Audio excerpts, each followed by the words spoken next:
Student, हम modern algebra की class number 7 कर रहे हैं। देखिए, मान लीजिए एक्स जी ग्रुप में बिलोंग करता है, कोई एलिमेंट है, देन क्लास ऑफ एक्स की कार्डिनलिटी निकालने का फॉर्मूला होता है कार्डिनलिटी ऑफ जी डिवाइड में कार्डिनलिटी ऑफ नॉर्मलाइजर।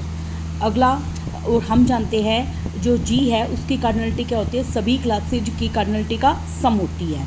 और यहाँ पे सारी क्लासेज क्या है, डिस्टिंक्ट डिफरेंट है एक दूसरे से, और ये सभी कंजुगेसी क्लासेज हैं। मान लीजिए x बिलोंग करता है सेंटर ऑफ g। अगर x सेंटर ऑफ g का एलिमेंट है तो नॉर्मलाइजर g के बराबर होगा if and only if condition है। ठीक है। अगला, if g is non abelian group है, नॉन एबिलियन है, देन क्या होगा, centre of g proper set होगा नॉर्मलाइजर का, और नॉर्मलाइजर प्रॉपर सेट होगा g का। ठीक है। और ये और हमें याद रखना है, in this case non central element normaliser of x और g कभी भी इक्वल नहीं होंगे। नेक्स्ट हमारा देखो, क्लास इक्वेशन हमने पढ़ा था कि जी की कार्डिनलिटी बराबर होती है क्लास इक्वेशन ऑफ ए की cardinality plus class equation of A2 की कार्डिनलिटी, मतलब सभी कार्डिनलिटी का क्या होती है, सम होती है। और ये सारी जो क्लासेज है वो कैसी होनी चाहिए, डिसजॉइंट। अब देखो, क्लास इक्वेशन को हम कैसे रिप्रेजेंट कर सकते हैं कि ए सेंटर ऑफ जी में बिलोंग करे और एक बार एक ए सेंटर ऑफ जी में बिलोंग ना करे, तो हमें पता है इन सबका सम होती है। तो क्लास इक्वेशन की कार्डिनलिटी, क्लास इक्वेशन की कार्डिनलिटी, और क्लास इक्वेशन की कार्डिनलिटी निकालने के लिए हम क्या करते हैं, वो कार्डिनलिटी ऑफ जी डिवाइड में कार्डिनलिटी ऑफ नॉर्मलाइजर, ऐसे ही कार्डिनलिटी ऑफ जी डिवाइड में कार्डिनलिटी ऑफ नॉर्मलाइजर। अब हम जानते हैं जब ए सेंटर ऑफ जी में बिलोंग करता है तो नॉर्मलाइजर ऑफ ए बराबर होता है ग्रुप ऑफ जी की, इक्वल होता है, इससे इसमें ग्रुप ऑफ जी पुट कर देंगे, सेम से सेम कटा 1। इसलिए अगर ए सेंटर ऑफ जी में बिलोंग कर रहा है तो 1 को हमें कितनी बार जोड़ना है, जड़ जी बार। तो इसलिए हमारे पास कार्डिनलिटी ऑफ जी का फॉर्मूला आ जाएगा, जड़ जी को 1 को जोड़ना है जड़ टी टाइम्स, ए बिलोंग नहीं करता सेंटर ऑफ जी में, और इसको लिखेंगे क्लास इक्वेशन ऑफ ए। ठीक है। तो ये हमारे पास एक फॉर्मूला बन जाएगा। आगे देखिए, if G is finite group है, अगर जी फाइनाइट ग्रुप है then class equation of X divide करती है नॉर्मल ऑफ जी को। याद रखना, क्लास इक्वेशन एक्स की कार्डिनलिटी क्लास इक्वेशन जी की कार्डिनलिटी को क्या करती है, डिवाइड करती है। अगर जी फाइनाइट ग्रुप है तब, अगर जी नॉन एबिलियन ग्रुप है तो center of G proper set होता है नॉर्मलाइजर ऑफ ग्रुप का, और वो प्रॉपर सेट होता है जी का। तो इधर ये बात और याद रखना है कि जी की सेंटर ऑफ जी की कार्डिनलिटी डिवाइड करती है नॉर्मलाइजर को, बट सेंटर ऑफ जी कभी भी नॉर्मलाइजर के इक्वल नहीं होता, डिवाइड करती है लेकिन इक्वल नहीं होता। इसी तरीके से नॉर्मलाइजर ऑफ एक्स की कार्डिनलिटी जी को डिवाइड करती है लेकिन नॉर्मलाइजर ऑफ एक्स जी के इक्वल नहीं होता, दोनों की कार्डिनलिटी इक्वल नहीं होती। अब देखिए, हमें जैसे मान लीजिए हमें क्या रखा है, जी कोई एबिलियन ग्रुप है जिसका ऑर्डर क्या है, एन। तो एबिलियन ग्रुप कब होगा ऑर्डर एन का, if and only class equation of G is N को हम एन टाइम्स के सम के रूप में लिख सकते हैं। मतलब जी को एबिलियन कब बोलेंगे, जब इसको मैं एन टाइम्स सम के रूप में लिख सकती हूँ। ठीक है, तब वो एबिलियन कहलाएगा। जैसे 4 को अगर मैं सम कर दूँ 1 + 1 + 1 तो वो एबिलियन होगा। आगे, 2 isomorphic groups must have same class equation. जब भी 2 ग्रुप आइसोमॉर्फिक होंगे तो उनकी क्लास इक्वेशन क्या होगी, सेम। लेकिन क्लास इक्वेशन सेम है तो जरूरी नहीं है कि वो आइसोमॉर्फिक हों। जैसे U8, इसमें कितने एलिमेंट होते हैं भाई, 4। ऐसे जड़ 4 में भी 4 एलिमेंट होते हैं। 4 को मैं तोड़ सकती हूँ 1 + 1 + 1, ऐसे इसमें 4 को भी तोड़ सकती हूँ 1 + 1। सेम क्लास इक्वेशन होगी दोनों की, क्लास इक्वेशन दोनों की क्या होगी, सेम। लेकिन जी आइसोमॉर्फिक जी डैश नहीं होता, वाई, क्योंकि U8 हमारा कैसा होता है, नॉन साइक्लिक। U8 हमारा कैसा होता है, नॉन साइक्लिक, और Z4 हमारा कैसा होता है, साइक्लिक। इसलिए ये दोनों कभी भी आइसोमॉर्फिक नहीं होते। ठीक है। Next, if G is a, वैसे भी मान लो जो U8 हमें देखना है वो किसके आइसोमॉर्फिक है, तो इसका फॉर्मूला होता है जेड की पावर, देखो इसको हम लिख सकते हैं U2 की पावर 3। तो ये आइसोमॉर्फिक होता है जेड की पावर, देखो P की पावर n और P की पावर n-1 फॉर्मूला होता है इसका। तो इसमें हम लिखेंगे जेड P की पावर, देखो 2 है, 2 की पावर कितनी है, 3, -2 की पावर 2 - 1, तो 2 की पावर 3 कितनी होती है, 8, 8 में से 2 गया 6, तो ये आइसोमॉर्फिक होगा Z6 के। ओके, अगर हमें इसको निकालना है तो वो किसके आइसोमॉर्फिक होगा, Z6 के। आगे, अगर जी एक नॉन एबिलियन ग्रुप है, याद रखना U8 कैसा ग्रुप है, non cyclic. If G is a non abelian group है of order where P is prime number है and N is a positive number है, देन सेंटर ऑफ जी कैसा होता है, नॉन ट्रिवियल। याद रखना सबसे important, G non abelian group है और इसका ऑर्डर क्या है, प्राइम। ऑर्डर कैसा है, प्राइम। तो N is a positive integer है, देन सेंटर ऑफ जी कैसा होगा, नॉन ट्रिवियल। प्राइम ऑर्डर के ग्रुप नॉन ट्रिवियल होता है, तो याद रखना प्राइम ऑर्डर के लिए सेंटर ऑफ जी कभी भी आइडेंटिटी इक्वल नहीं होता। आइडेंटिटी इक्वल होता है तभी वो ट्रिवियल कहलाता है। ठीक है, नेक्स्ट हमारा देखिए ये और याद रखना है हमें, बस इसमें यही रिजल्ट याद रखना है, आपको इसको प्रूफ नहीं करना है। देखिए आगे, अब अगर जी एक नॉन एबिलियन ग्रुप है जिसका ऑर्डर कितना है, इसका ऑर्डर दे रखा है 103, 103 है, नहीं 103 नहीं सॉरी, पी की पावर 3 है, प्राइम की क्यूब। क्या है, प्राइम की क्यूब, वेयर पी क्या है, प्राइम नंबर। देखिए जी कैसा है, नॉन एबिलियन ग्रुप, और ये क्या है, प्राइम की क्यूब। जैसे अभी 8 था तो 2 की क्यूब हो गई थी वो, जहाँ पे पी एक प्राइम नंबर है। देन सेंटर ऑफ जी में एग्जैक्टली पी एलिमेंट होंगे, तो सेंटर ऑफ जी में कितने एलिमेंट होंगे, पी। कितने एलिमेंट होंगे भाई, पी। ये काफ़ी इंपॉर्टेंट रिजल्ट है। जैसे मान लो एग्जांपल हो गया 2 की, जैसे हमारे ये देखो क्वेश्चन दे रखा है, वैसे हम एक एग्जांपल यहाँ पे U8 का ले सकते हैं। इसमें कितने ग्रुप है, 2 की पावर 3, और हमें पता है ये नॉन एबिलियन है। तो इसमें सेंटर ऑफ 8 में हमें एलिमेंट बताने कितने हैं, सेंटर ऑफ जी में एलिमेंट कितने होंगे, इसे क्या रखा, पी एलिमेंट है। ये पी की क्यूब है, क्या है ये, पी की क्यूब, तो इसमें 2 एलिमेंट्स होंगे। कितने एलिमेंट होंगे, 2। हमें ये याद रखना है। ओके, नेक्स्ट देखिए हमारे पास फाइंड क्लास इक्वेशन, और ये हमें पता है प्राइम का स्क्वायर होता है तो एबिलियन होता है, ये हम कई बार कर चुके हैं आगे। और सेंटर ऑफ जी की कार्डिनलिटी किसके बराबर होगी, पी के। आगे find class equation of non abelian group of order 21। अब देखिए नॉन एबिलियन ग्रुप है तो हम इसकी क्लास इक्वेशन निकालनी है, तो हम क्या करेंगे, सबसे पहले हम देखेंगे 21 के डिवाइजर्स कौन कौन है। 21 के डिवाइजर है 1, 3, 7, 21। अब नॉन एबिलियन है तो वो कभी भी ग्रुप के इक्वल होगा नहीं, तो 21 हम इसमें नहीं लेंगे, इसलिए सेंटर ऑफ जी कभी भी 21 नहीं होगा, जो कि ऑर्डर ऑफ जी के बराबर है। तो सेंटर ऑफ जी क्या हो सकता है, या तो 1 हो सकता है, या 3 हो सकता है, या 7 हो सकता है। ओके, ये 3 हो सकते हैं। अब देखिए, और ये हम जानते हैं नॉन एबिलियन के लिए center of G proper set होता है नॉर्मलाइजर का, और नॉर्मलाइजर प्रॉपर सेट किसका होता है, जी का। और जो कार्डिनलिटी होती है सेंटर की कार्डिनलिटी किसको डिवाइड करती है, नॉर्मलाइजर को, और नॉर्मलाइजर की कार्डिनलिटी किसको डिवाइड करती है भाई, जी को। अगर मान लीजिए ऑर्डर ऑफ जेड जी 1 है, एक बार 3 है और एक बार 7 है, मान लीजिए इसका ऑर्डर 3 है तो 3 को डिवाइड करने वाले 3 और 21 बचे, तो 3 मान लो, फिर इसके नॉर्मलाइजर की आइडेंट को 3 माना, अगला क्या बचा 21, तो 3 सेम नहीं हो सकते। ऐसे वो 21 लिया, ये 21 भी सेम नहीं हो सकते। ऐसे ही सेंटर ऑफ जी बराबर 7 ले लिया, 7 को भाग करने वाला एक 7 और एक 21 है, मान लीजिए मैंने ऐसे लिख दिया, लेकिन ये दोनों सेम हो गए। ऐसे इधर 21 लिखा तो ये दोनों सेम हो गए, तो इसका मतलब हमें सेंटर ऑफ जी 3 और 7 नहीं हो सकता, सेंटर ऑफ जी कितना होगा, 1। ओके, इस तरीके से हम इसको निकाल लेंगे। तो क्लास इक्वेशन ऑफ 21 कैसे लिखी जाएगी, देखो 21 को लिखेंगे 1, ठीक है, प्लस में देखिए 1 प्लस 2 बार 7 और 2 बार 3, इस तरीके से सम के रूप में लिखेंगे। कैसे लिखेंगे, 1 प्लस 2 बार 7 और 2 बार 3। देखिए ऐसे याद रख लेना, 1, 3 और 7 तो लिखेंगे ही, है ना, 1, 3 और 7 तो लिखेंगे, 7 और 3 10 और 1 11, 11 में 3 जोड़े फिर कितने हो गए 14, 14 में 7 जोड़े 21। इस तरीके से हम इसको याद रख सकते हैं। आगे find class equation of non abelian group 14। देखो 14 तो लेना है ही नहीं, तो इसके डिवाइजर कौन है, 1, 2, 7। तो 14 में 1, 2, 7 तो एक बार आएगा ही, 1, 2 और 7 आ गया, 7 और 1 8 और 2 10, बाकी 2 2 बच गए। तो इस तरीके से हम इसकी शॉर्टकट ट्रिक्स कर सकते हैं। ओके, तो नंबर ऑफ कंजुगेसी क्लासेज इसमें कितनी होगी, 1, 2, 3, 4, 5, काउंट कर लीजिए, 5 क्लासेज हो गई। ओके, नेक्स्ट देखिए, नेक्स्ट है हमारा find the class equation of A non abelian group of order P की क्यूब। हमें पता है नॉन एबिलियन ग्रुप है तो सेंटर ऑफ जी की कार्डिनलिटी क्या होती है, पी की क्या कार्डिनलिटी होती है, पी। तो अब हमें इसमें क्या बताना है, देखिए इसका मैं एक फॉर्मूला बता देती हूँ। कंजुगेटेड क्लास इक्वेशन अगर नॉन एबिलियन ग्रुप हो जिसकी ऑर्डर कितनी हो, पी की क्यूब, तो conjugacy classes in non abelian group of order P की क्यूब, इसका फॉर्मूला होता है P square plus P minus 1। तो इसका फॉर्मूला क्या है, P square plus P minus 1। हमें ये फॉर्मूला याद रखना है क्योंकि हमें एग्जाम में आपको शॉर्टकट सारे याद होने चाहिए। तो conjugacy classes in a non abelian group जिसका ऑर्डर पी की क्यूब है, उसमें नंबर ऑफ कंजुगेसी क्लासेज का फॉर्मूला होता है P square plus P minus 1।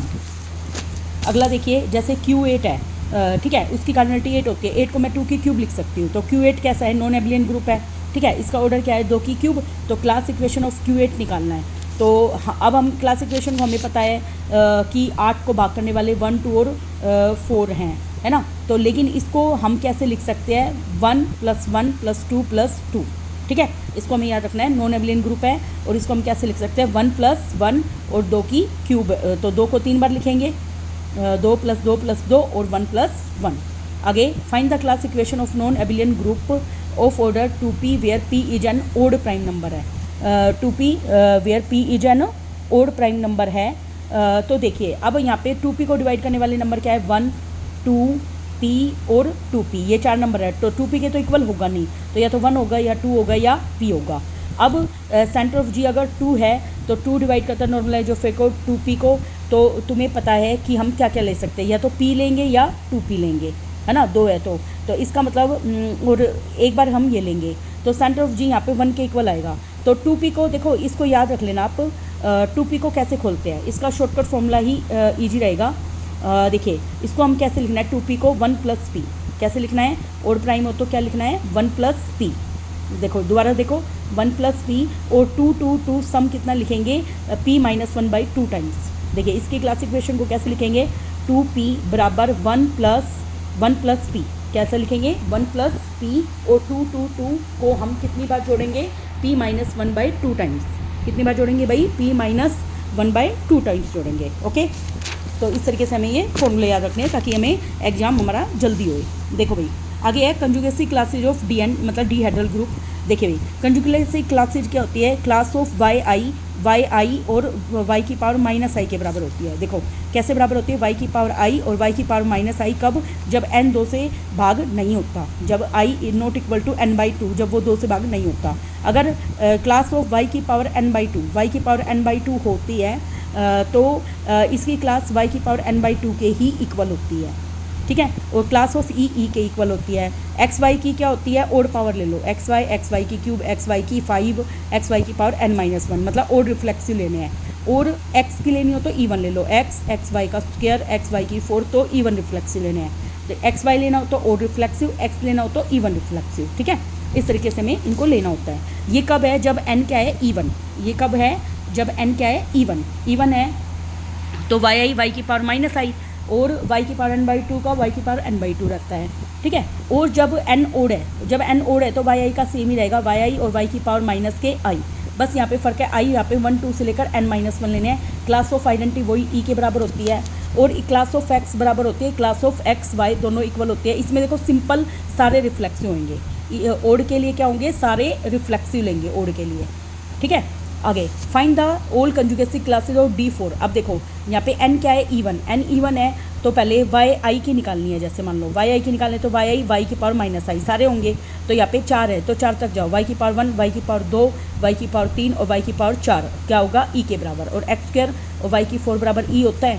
और फिर अगला हम ले लेंगे, इसमें कितने एलिमेंट होंगे, पहले तो 4 तक के एलिमेंट बता दो, x y फिर x से गुना कर दो, ये हमने कर दिया। अब क्लास ऑफ y² निकालना है, y² का मतलब y की पावर i का क्या आएगा, y², और क्लास ऑफ y की पावर हमें किसका निकालना है, 1 का, हाँ y का निकालना है। तो y का क्या आएगा, y और y की पावर -1 दोनों होंगे। ऐसे y की क्यूब, क्लास ऑफ y की क्यूब सेम रहेगी। और क्लास ऑफ x निकालना है तो क्लास ऑफ x का क्या था, सारी इवन पावर, x और xy का स्क्वायर, ठीक है। सम इज 4 होना चाहिए। देखिए 3 और 1 4, 2 और 1 3, यहाँ पे क्लास ऑफ एक्स वाई का स्क्वायर सेम है, ठीक है। एक्स का और एक्स वाई स्क्वायर का क्या है, सेम। अगला क्लास ऑफ एक्स वाई निकालना तो एक्स वाई की क्यू मतलब ओड वाले लेंगे और दोनों का क्या रहता है, सेम। आगे finds all conjugacy classes of D5 की कंजुगेसी क्लास निकालनी है। देखो n यहाँ पे क्या है, ओड, n यहाँ पे क्या हो गया, ओड। जब n ओड है तो हमने सबसे पहले इसके नंबर लिख लेते हैं, y की 2 5 तक ले लिया, इस तरीके से इसमें भी ले लिया। अब e की तो e रहती है, y की पावर 1 की क्या होती है, y और y की पावर -1, ठीक है। इसी तरीके से क्लास ऑफ y² निकालना है तो y² और y की पावर -2। क्लास ऑफ x निकालना है, क्लास ऑफ xy दोनों क्या होती है, इक्वल, xy का स्क्वायर, सारे रिफ्लेक्सिव ले लेते हैं हम इसमें। ओड में क्या ले लेते हैं हम, सारे के सारे रिफ्लेक्सिव ले लेते हैं। अब देखिए क्लास इक्वेशन ऑफ DN, इसका शॉर्टकट फॉर्मूला भी है निकालने का। क्लास इक्वेशन निकालने का फॉर्मूला क्या है, जब n इवन है तो 2n को क्या लिख सकते हैं, 1 + देखो इसमें क्या लिखा 1+1, पहले 2n को तोड़ा 1+1 n/2 plus n/2, 1+1 n/2 plus में n/2, फिर 2 सम करना है n-1/2 टाइम्स। देखिए दोबारा बता रही हूँ, 2n को तोड़ेंगे 1+1 n/2 प्लस n/2 प्लस 2 कितनी बार जोड़ेंगे n-1/2 टाइम्स। जब n ओड है तो 2n बराबर 1+n। देखो इसको याद करने की ट्रिक क्या है, n इवन है तो 2 बार 1 लेंगे और 2 बार n/2 लेंगे। जब n ओड है तो एक बार 1 और एक बार n लेना है, n/2 नहीं लेना क्योंकि वो 2 से भाग नहीं होगा। तो क्या लेना, ओनली n, और 2 जोड़ेंगे n-1/2 टाइम्स। कितनी बार जोड़ेंगे n-1/2 टाइम्स। इसमें भी n-1/2 टाइम्स जोड़ा है, बस इसमें इवन की वजह से n/2 हुआ है, और 1 को 2 बार, इसको भी 2 बार, और इसको सिर्फ एक बार लिखेंगे। ठीक है, इस तरीके से आपको ये ट्रिक याद रखनी है। नेक्स्ट हमारी क्लास नंबर इसमें 25 है, लेकिन वैसे हमारी क्लास नंबर 7 चली हुई है। देखिए भाई, नेक्स्ट हम पढ़ रहे हैं नॉर्मल सब ग्रुप के बारे में। मान लीजिए जी कोई ग्रुप है, एक सब ग्रुप H ऑफ G को हम नॉर्मल सब ग्रुप कब बोलते हैं, अगर H यूनियन है सभी कंजुगेसी क्लासेज का। देखिए नॉर्मल सब ग्रुप के लिए सभी कंजुगेसी क्लासेज का वो क्या होना चाहिए, यूनियन। ठीक है, तो उसको हम क्या बोलेंगे, नॉर्मल सब group. Find the all normal सब ग्रुप निकालो S3 का। ठीक है, और S3 को हम कंजुगेसी क्लासेज बना सकते हैं। जैसे आइडेंटिटी की क्लास आई होती है, 1 2 की सारे 2 वाले ले लेंगे, 1 2 3 की 1 2 3 1 3 2 3 वाले ले लिए हमने। अब सब ग्रुप बनाना है। मान लीजिए S3 के सब ग्रुप H1 को मैंने I दे दिया, क्लास I को यूनियन लिखते हैं क्लास ऑफ A में। तो यहाँ पर याद रखना आइडेंटिटी है क्लास ऑफ I वही रहते हैं, यूनियन होती है क्लास ऑफ A का। तो यहाँ पे आइडेंटिटी I है और H2 की 1 2 है, तो इसमें लिखेंगे I और 1 2 दोनों लेंगे। वो इक्वल नहीं है, यूनियन के नहीं है इक्वल, ऐसे 1 3 वाला भी यूनियन के इक्वल नहीं है, 2 3 वाला भी नहीं है। और H5 को हमने लिखा I मतलब E1 वाले ले लिए 1 2 3 1 3 2, वो बराबर है class of I union class of 1 2 3, ये भी यूनियन उसके इक्वल नहीं है। ऐसे S3 में class of I class of 1 2 class of 1 2 3, अब ये तीनों का यूनियन है, तो S6 वाला हमारा नॉर्मल सब ग्रुप कहलाएगा। ठीक है, नेक्स्ट अब हम क्या पढ़ेंगे, नॉर्मल सब ग्रुप ऑफ S3। नॉर्मल सब ग्रुप ऑफ S3 क्या आएगा, H6। ठीक है, और H5 जो है नॉर्मल सब ग्रुप ऑफ A3 का होगा। नेक्स्ट हमें पढ़ना है, हमें फाइंड द ऑल नॉर्मल सब ग्रुप ऑफ Q8। Q8 के सभी नॉर्मल सब ग्रुप निकालने हैं, तो सभी कंजुगेसी क्लासेस का यूनियन होगा तो नॉर्मल सब ग्रुप कहलाएगा। तो Q8 हमें पता है +-1 +- आयोटा +-j और +-k होता है। अब यहाँ पे क्लास ऑफ 1 की 1 होती है, क्लास ऑफ -1 की -1 होती है, आयोटा की +- आयोटा होती है, जे की +-j और के की भी +-k।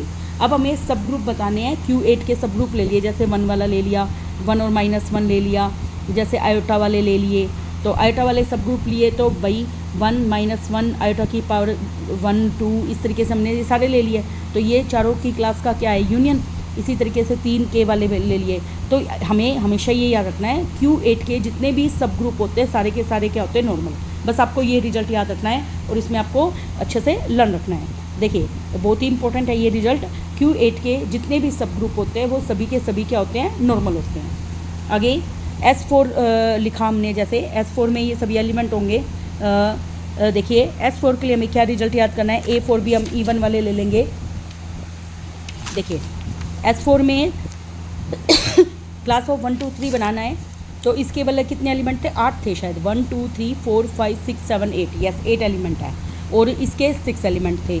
A4 में सारे हम E1 वाले लेंगे। ठीक है, तो इस तरीके से हम क्या देखते हैं कि मान लो हमने H बराबर class equation of I, class equation of 1 2, class equation of 3 4 in S4 लिया, तो H नॉर्मल सब ग्रुप किसका है, S4 का। तो K नॉर्मल नहीं होता S4 में, आपको ये याद रखना है। यहाँ पे जैसे class of I, class of 1 2 3 4 को हमने जोड़ा तो ये नॉर्मल नहीं होगा। तो इन रिजल्ट्स को आपको वैसे याद रखना है। आगे देखिए, मान लीजिए एक एबिलियन ग्रुप है, all the subgroup are normal. जितने भी एबिलियन ग्रुप होते हैं उसके सारे के सारे सब ग्रुप क्या होते हैं, नॉर्मल होते हैं। नेक्स्ट कन्वर्स इसका ट्रू नहीं है। जैसे ऑल सब ग्रुप Q8 के हमें पता है नॉर्मल होते हैं, लेकिन Q8 एक एबिलियन ग्रुप नहीं है। Q8 कैसा है, नॉन एबिलियन ग्रुप है। तो काफ़ी मोस्ट इंपॉर्टेंट एग्जांपल है ये। आगे एवरी सब ग्रुप ऑफ सेंटर का जितने भी सब ग्रुप होते हैं सभी नॉर्मल होते हैं। ठीक है, H सब ग्रुप है सेंटर ऑफ G का, तो वो नॉर्मल होगा। नेक्स्ट लेट G कोई ग्रुप है और H एक सब ग्रुप है G का, देन द फॉलोइंग इक्वल है।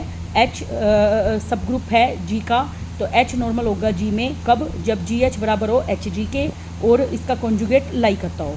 आगे एवरी सब ग्रुप ऑफ इंडेक्स 2, ये काफ़ी इंपॉर्टेंट है, जिसका भी इंडेक्स 2 है वो नॉर्मल है, जिसका भी इंडेक्स 2 है वो क्या है, नॉर्मल। ठीक है, ये आपको याद रखना है। नेक्स्ट देखिए, ये एक एप्लीकेशन है जो आपको याद रखनी है कि ए एन नॉर्मल सब ग्रुप कब होता है, ए एन नॉर्मल सब ग्रुप किसका होता है, एस एन का। ए एन नॉर्मल सब ग्रुप कितना होता है, एस एन का, क्योंकि इसकी इंडेक्स क्या होती है, 2। ठीक है, आगे इफ़ एच इज देखिए for N greater than equal to 3 के लिए होता है, ये भी याद रखना, for N greater than equal to 3 के लिए। आगे एच इज सब ग्रुप है जी का, and ji H G inverse को सब ग्रुप दिखाएंगे जी का, और ये आइसोमॉर्फिक भी किसके होता है, एच के, तो कंजुगेटिव क्लास आइसोमॉर्फिक होती है। ठीक है, आगे देखिए यूनिक सब group of any order is always normal. देखिए यूनिक सब ग्रुप जब भी बनता है चाहे वो किसी भी ऑर्डर का हो तो वो हमेशा नॉर्मल होता है। ठीक है, और यूनिक सब ग्रुप निकालने का मेथड भी बताया था हमने आपको। देखिए जैसे मान लीजिए एच एक सब ग्रुप है जिसका ऑर्डर क्या है, के, देन इंटरसेक्शन ऑफ ऑल सब ग्रुप ऑफ ऑर्डर के इज नॉर्मल होता है। मतलब जितने भी के ऑर्डर के सब ग्रुप है, जब मैं उनका इंटरसेक्शन लूँगी तो वो सभी नॉर्मल हो जाएंगे। ठीक है, तो देखिए जैसे 1 2 1 3 2 3 इन सब का इंटरसेक्शन लूँगी तो वो सभी क्या हो जाएंगे, नॉर्मल, क्योंकि आइडेंटिटी आएगा, आइडेंटिटी नॉर्मल सब ग्रुप होता है। आगे if G is a finite group है एंड एच एक सब ग्रुप है जिसका इंडेक्स पी है, P smallest prime number divisor है जो जी के ऑर्डर को क्या करता है, भाग, देन एच नॉर्मल हो जाएगा। ये काफ़ी इंपॉर्टेंट रिजल्ट है। मतलब मान लीजिए ऑर्डर ऑफ एच कितना है, प्राइम नंबर, और पी जो है वो भाग करता है ऑर्डर ऑफ जी को, पी किसको भाग करता है, ऑर्डर ऑफ जी को, देन एच नॉर्मल होगा, देन एच इज नॉर्मल सब ग्रुप। पी प्राइम है और वो इसको भाग करता है तो वो क्या होएगा, नॉर्मल सब ग्रुप। अब देखिए क्वेश्चन है, लेट जी एक ग्रुप है जिसका ऑर्डर कितना है, 75। सपोज एच एक ग्रुप है जी का जिसका ऑर्डर कितना, सब ग्रुप है जिसका ऑर्डर कितना है, 25। Then which of the following is necessary true. अब देखिए सबसे पहली बात, जो एच है उसका ऑर्डर प्राइम का स्क्वायर है 5 का स्क्वायर, तो ये एबिलियन है। ठीक है, और एच नॉर्मल सब ग्रुप क्यों है, क्योंकि 25 75 को क्या करता है, भाग करता है। ठीक है, 25 75 को भाग कर रहा है, इसलिए ये क्या है, नॉर्मल सब ग्रुप। ओके, नेक्स्ट देखिए, intersection of any family of normal सब ग्रुप इज नॉर्मल सब ग्रुप। मतलब नॉर्मल सब ग्रुप में कोई भी फैमिली का इंटरसेक्शन ले ले, कितने भी एलिमेंट्स का इंटरसेक्शन ले ले, वो हमेशा नॉर्मल सब ग्रुप होता है। आगे एवरी नॉर्मल सब ग्रुप जिसका ऑर्डर कितना होता है, 2, वो हमेशा सेंटर में कंटेन होता है। जिसका ऑर्डर कितना होता है, 2, वो हमेशा किस में कंटेन होता है, सेंटर के अंदर, तो एच कंटेन होगा सेंटर में। आगे एवरी सब group of a normal cyclic group is normal. Normal cyclic group का सब ग्रुप हमेशा क्या होता है, नॉर्मल। ठीक है, तो नॉर्मल सब ग्रुप होना चाहिए, साइक्लिक होना चाहिए। ठीक है, और प्रोडक्ट ऑफ ए नॉर्मल सब ग्रुप विद एनी सब ग्रुप इज ए सब ग्रुप बट नेसेसरी नॉर्मल। मतलब नॉर्मल का एक सिंपल ग्रुप के साथ प्रोडक्ट कर दे तो वो एक सब ग्रुप ही बनाएगा, जरूरी नहीं है कि वो नॉर्मल बनाएगा। नेक्स्ट हमारा रिजल्ट, आगे प्रोडक्ट ऑफ 2 नॉर्मल सब ग्रुप का प्रोडक्ट हमेशा नॉर्मल सब ग्रुप होता है। अगला हम बात करेंगे फैक्टर ग्रुप, जिसको हम क्वेश्चन ग्रुप भी बोलते हैं। देखो फैक्टर ग्रुप के लिए नॉर्मल सब ग्रुप होना जरूरी है। मान लीजिए एच एक ग्रुप है, एच एक नॉर्मल सब ग्रुप है, तो जी बाई एच फैक्टर ग्रुप को कैसे रिप्रेजेंट करते हैं, लेफ्ट कोसेट से, जी एच कैसे रिप्रेजेंट करते हैं, लेफ्ट कोसेट जी एस से। ठीक है, और एक बात हमें याद रखना है कि ये फैक्टर जो ग्रुप है, एग्जाम्पल दे रखे जैसे इसके, देखिए ए एच का इन्वर्स क्या आता है, ए इन्वर्स एच। अब एक बात याद रखना, फैक्टर ग्रुप में Q8 है जैसे, और एच मैंने एक नॉर्मल सब ग्रुप लिया आयोटा, आयोटा को से जनरेट होने वाले क्या है, आयोटा की power iota minus iota 1 minus iota, ऐसे आएंगे। अब तुम्हें पता है जी बाई एच हमें बताना है, जी एच है तो इसका जी बाई एच क्या बनेगा, एच और जे एच। देखो इसका जी बाई एच क्या बन रहा है, एच आई एच एच लगा दो आगे। ठीक है, जे एच के एच, तो इसमें क्या बनेगा, जी बाई एच इसका एच, देखो ये अलग है जब ये एलिमेंट लेने हो तो, एक मिनट, जी बाई एच इसका कैसे बनेगा, देखो एच बराबर है आई है। ठीक है, आई को अगर 1 से गुना करूँगी तो आई आएगा, मतलब एच हो गया।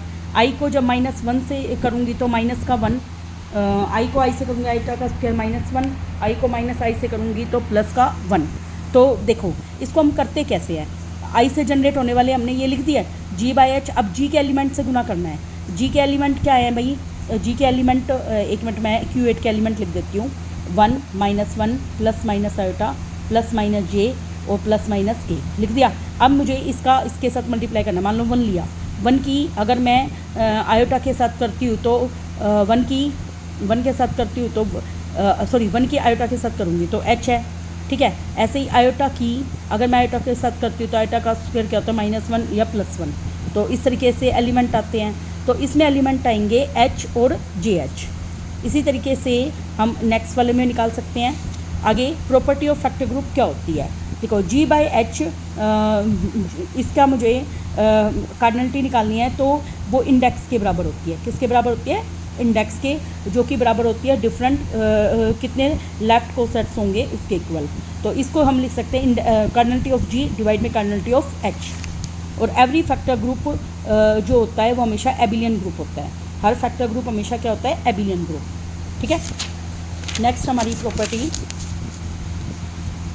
देखिए भाई, जी बराबर अगर एस एन हो वो नॉन एबिलियन कब होता है? जब S for all n greater than equal to 3 के लिए वो नॉन एबिलियन होता है, ठीक है। 3 और 3 से बड़े के लिए क्या होता है? वो नॉन एबिलियन। और हर फैक्टर ग्रुप जो होता है, देखिए G/H अगर एबिलियन है तो जरूरी नहीं है कि G नीड नॉट बी एबिलियन, कि G एबिलियन हो। आगे every factor group of a cyclic group क्या होता है? साइक्लिक, ठीक है। अगर G/H साइक्लिक है then G need not be cyclic, जरूरी नहीं है कि G साइक्लिक हो। आगे H एक सब ग्रुप है सेंटर का, तो G/H साइक्लिक है देन G क्या होगा? एबिलियन। देखिए H सब ग्रुप है सेंटर ऑफ G का, G/H क्या है? साइक्लिक है, देन G क्या होगा? एबिलियन। तो इस तरीके से हमारे कुछ रिजल्ट्स हैं जो काम आ सकते हैं। देखिए भाई आगे मान लीजिए सेंटर ऑफ डीहेड्रल ग्रुप निकालना है। सेंटर ऑफ डीहेड्रल ग्रुप क्या होता है? आइडेंटिटी, अगर n क्या होता है? ओड। और सेंटर ऑफ डीहेड्रल ग्रुप बराबर क्या होता है? अगर n इवन है तो आइडेंटिटी और y की पावर n/2। ये काफ़ी इंपॉर्टेंट है। आगे देखिए ग्रुप होमोमॉर्फिज्म क्या होता है। मान लीजिए G और G' कोई दो ग्रुप हैं, देन एक होमोमॉर्फिज्म डिफाइन करेंगे हम G से G' में। वो ग्रुप होमोमॉर्फिज्म एक फंक्शन होता है जो सेटिस्फाई करता है। देखिए फाई ऑफ ए बी बराबर होता है फाई ऑफ ए और फाई ऑफ बी के इक्वल। अब जैसे e की पावर x हमें पता है 1 1 2 होती है, और देखिए r प्लस से r प्लस डॉट में जा रहा है, डॉट में हमें 0 वाला एलिमेंट नहीं लेना है, तो वो 1 1 और ऑन टू दोनों होता है। तो अगला एग्जांपल है जैसे s' वो क्या होता है? यूनिट सर्कल को रिप्रेजेंट करता है, वो भी 1 1 ऑन टू दोनों होता है। और थीटा इसमें क्या होता है? 0 से लेकर 2 पाई। अगला जैसे f1 r प्लस से s' जा रहा है, वो भी क्या होता है? होमोमॉर्फिज्म।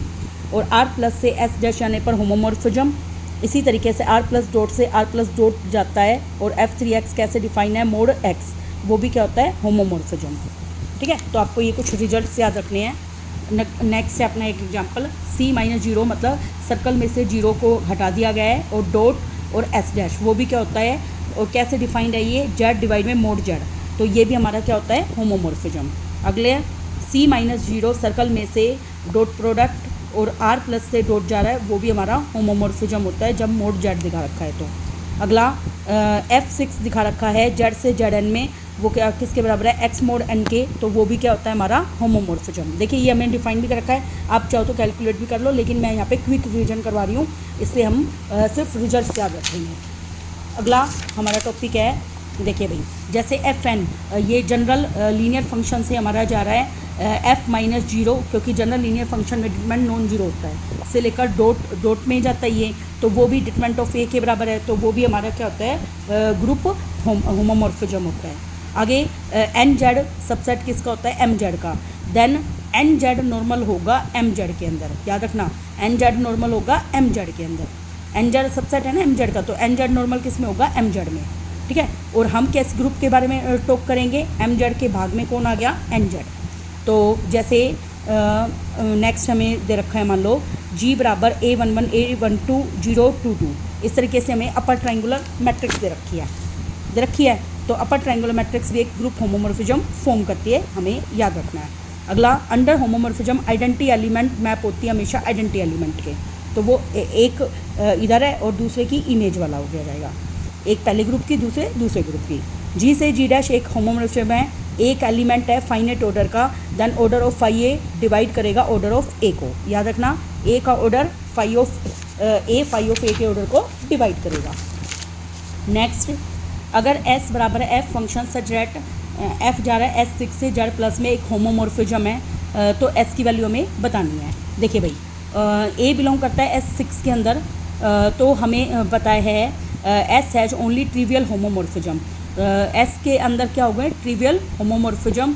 तो मोड ऑफ एस मतलब इसकी कार्डिनलिटी कितनी होगी 1, इसकी कार्डिनलिटी हमेशा कितनी होगी 1 बाय, देखो ए एलिमेंट मान लिया जो S6 में बिलोंग कर रहा है, तो S6 फाइनाइट है तो ऑर्डर ऑफ ए भी फाइनाइट होगा, तो ऑर्डर ऑफ एफ ए भी क्या होना चाहिए फाइनाइट। जो इस ये फाइनाइट है तो ये भी फाइनाइट होना चाहिए, लेकिन एफ ए का ऑर्डर यहाँ पे हमें पता है ए एलिमेंट एक ऐसा है जिसका ऑर्डर क्या है 0, ठीक है, तो वो 0 के इक्वल हो गया क्योंकि इसमें आइडेंटिटी एलिमेंट क्या है 0, आइडेंटिटी एलिमेंट क्या है इसमें 0, तो इसलिए इसमें ट्रिवियल होमोमॉर्फिज्म होगा, इसलिए एस का ऑर्डर कितना होगा 1। काफ़ी इंपॉर्टेंट है ये, इसको आपको याद रखना है। नेक्स्ट हमारा लेट जी कोई फाइनाइट ग्रुप है एंड जी डैश भी कोई ग्रुप है that has no element of finite order. मान लीजिए जी कोई फाइनाइट ग्रुप है, जी डैश भी कोई ग्रुप है जिसमें कोई एलिमेंट नहीं है फाइनाइट ऑर्डर का आइडेंटिटी को छोड़कर, then there are exactly homomorphism, G से डी डैश में ट्रिवियल होमोमॉर्फिज्म होगा, तो कैसा होगा only trivial homomorphism. Next F of A E dash मतलब दूसरे की आइडेंटिटी के बराबर होगी, जैसे फाई जी से जी डैश एक होमोमॉर्फिज्म दे रखा है एंड एच एक सब ग्रुप है जी का, देन फाई ऑफ एच को फाई ऑफ एच से रिप्रेजेंट करेंगे और वो सब ग्रुप किसका हो जाएगा जी डैश का। नेक्स्ट हमारी प्रॉपर्टी लेट फाई जी से जी डैश एक होमोमॉर्फिज्म है और के एक सब ग्रुप है जी डैश का, फाई इनवर्स के, फाई इनवर्स के क्या होगा वो भी सब ग्रुप हो जाएगा जी का। देखिए जैसे सी स्टार से सी स्टार मतलब दोनों नॉन जीरो है, एफ एक्स क्या है एक्स की पावर 4 और एच को ले लिया 1 -1 आयोटा माइनस आयोटा, वो सब ग्रुप किसका होगा सी स्टार का। नेक्स्ट हम करेंगे, देखिए 1 -1 आयोटा माइनस आयोटा सब ग्रुप किसका है सी स्टार का। अगला इफ़ एच इज नॉर्मल सब ग्रुप है जी में, तो इसको हम इस तरीके से रिप्रेजेंट करते हैं डेल्टा से। नेक्स्ट हमें पढ़ना है इफ़ फाई जी से लेकर G dash is onto group homomorphism है, तो फाई एच नॉर्मल किस में हो जाएगा जी डैश में, ऑन टू के लिए जी डैश में हो जाएगा, और फाई इनवर्स के नॉर्मल हो जाता है जी के अंदर। अगला कर्नल पढ़ना है हमें, कर्नल अगर एक्स बिलोंग करता है जी में तो फाई एक्स बराबर आइडेंटिटी के इक्वल होती है ई डैश मतलब दूसरे ग्रुप की आइडेंटिटी, इसको हम कर्नल बोलते हैं। क्या बोलते हैं कर्नल, कर्नल को कर्नल फाई से रिप्रेजेंट करते हैं, kernel of phi X belongs to G, phi X बराबर क्या होगा ई डैश, ठीक है। अब हमें इसकी एक इम्पोर्टेंट प्रॉपर्टी याद रखनी है, वो हम पढ़ते हैं। देखिए भाई ये काफ़ी इंपॉर्टेंट रिजल्ट है, फाई जी का अगर हमें कर्नलिटी निकालनी हो तो इसका ऑर्डर क्या होता है, ऑर्डर ऑफ जी डिवाइड में कर्नल फाई का ऑर्डर, ठीक है। तो क्या फॉर्मूला होता है, ऑर्डर ऑफ जी डिवाइड में कर्नल फाई का ऑर्डर। जैसे हमारे पास एक क्वेश्चन है, जी और जी डैश दो ग्रुप है, एक का ऑर्डर है 30 और एक का 60, in which of the following case there is no homomorphism, homomorphism कब नहीं होगा। तो देखिए यहाँ पर डिवाइड करना चाहिए। अब हमें जैसे 4 मान लिया हमने, 4 60 को भी भाग कर रहा है और 4 30 को भी भाग कर रहा है, ऐसा नहीं है ना। इसमें देखो 12 60 को भाग कर रहा है लेकिन 12 30 को भाग नहीं कर रहा। अब हम देखेंगे 14 किसको भाग कर रहा है, 60 को 30 दोनों को भाग नहीं कर रहा। कर्नल फाई बराबर कितना है 15 ही अकेला एक ऐसा एलिमेंट है जो दोनों को भाग कर रहा है। तो हमें बताना है case when there is no homomorphism, homomorphism किस में होगा, कर्नल फाई अगर 15 होगा, क्योंकि इसका ऑर्डर उसको भाग करना चाहिए, 60 से भाग हो रहा है 15, बट फाई जी भाग नहीं करेगा ऑर्डर ऑफ जी डैश को, तो वो होमोमॉर्फिज्म नहीं होगा। यहाँ पे 15 देखो 60 को भी भाग कर रहा है और 15 30 को भाग कर रहा है, तो इसमें होमोमॉर्फिज्म होगा, बाकी 1 2 3 में होमोमॉर्फिज्म नहीं होगा, ठीक है। नेक्स्ट हमारा अगर ऑर्डर ऑफ फाई जी दोनों जी और जी डैश के ऑर्डर को डिवाइड करना चाहिए तो होमोमॉर्फिज्म है, ठीक है। आगे जनरल लीनियर जेड पी बराबर की कार्डिनलिटी अगर निकालनी हो तो उसका फॉर्मूला होता है पी की पावर n-1 पी की पावर n-p से लेकर पी की पावर n-p की पावर n-1। अगला how many matrix in GL3 Z5 में कितनी है, और देखिए यहाँ पे P देखो GLN Z P होता है ये, तो P कितना है 5 और N कितना है यहाँ पे 3, तो इसका हम वही फॉर्मूला लगा लेंगे जो अभी हमने पढ़ा था। देखिए कर्नल फाई निकालने का हमें कितनी मैट्रिक्स है वो फॉर्मूला निकालना है ना, तो इसके लिए हम क्या करेंगे, कर्नल फाई हमेशा ग्रुप के ऑर्डर को क्या करना चाहिए भाग, ठीक है। तो सबसे पहली बात यहाँ पे फाई की पावर देखो 3 -1, फाई की पावर 3 -5, फाई की पावर 3 माइनस 5 की पावर 2 डिवाइड बाई 4 क्यों आया ये?